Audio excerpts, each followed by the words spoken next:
Konfirmado na sa ngayon na si Chavez Singson ay bibili na umano ang Miss Universe. Narito ang isa sa latest ang magiging panibagong owner ng Miss Universe. Narito ang interview na kung saan ikinumpirma na ito sa ngayon ng businessman billionaire na si Chavez Singson na bibili na ang Miss Universe. Ang kanyang pahayag, panoorin po natin. Ako si Kulanter TV. Because it was declared ang Miss Universe dito the most successful ever 2017. noong 2017. So, binibigay sa akin, wala nang discount, sabi nila. Meron nang discount na wala nang down payment. Kasi nung kinuha ko Miss Universe, nag-down payment ako ng $1 million, refundable. Tapos another $5 million. Tapos another 6 million, mga umabot ng 12 million, saka lang binigay. So, pinahirapan ako talaga nung 2017.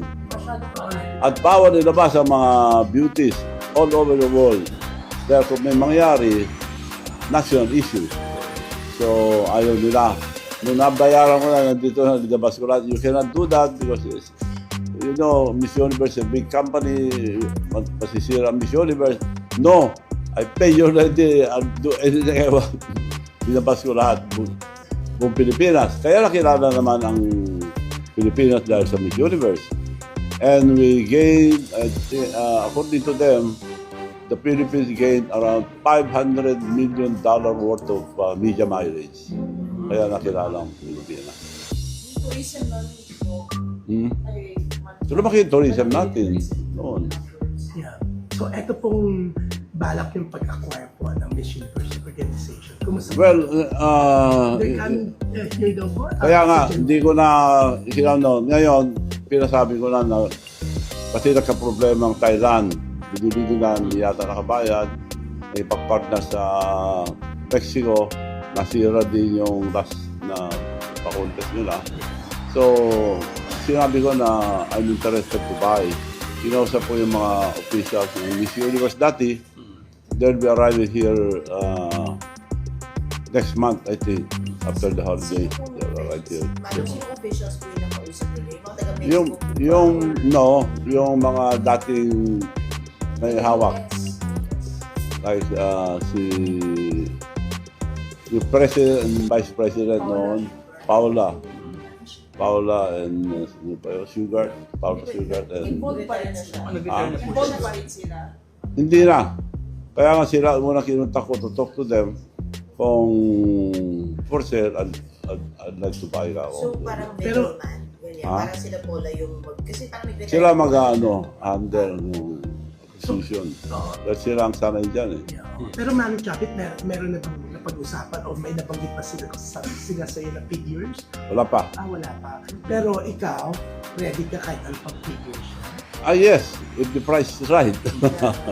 How will the price be right? Ano yung makakatayin yun? Hindi ko pa alam. I remember last time nung sinasabi nyo, di ba parang hindi nabalik yung investment nyo back. Yes, nung ginawa ko yun, sinabi nga nila,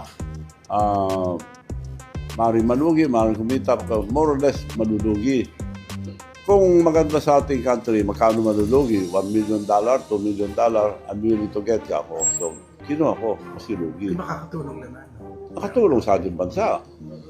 So, Manong Good Chapit, for our country, pero lugi ka. That's why, walang businessman na kumuha ang Miss Universe, not even the government. Lugi. so Nung pinagpaalam ko noon kay President Duterte, kukunin ko Miss Universe. Maganda yan, pero hindi kami makatulong, walang perang gobyerno, bankrupt sabi niya. you're Hindi a ho, good- ako nang magagastos sa lahat ako.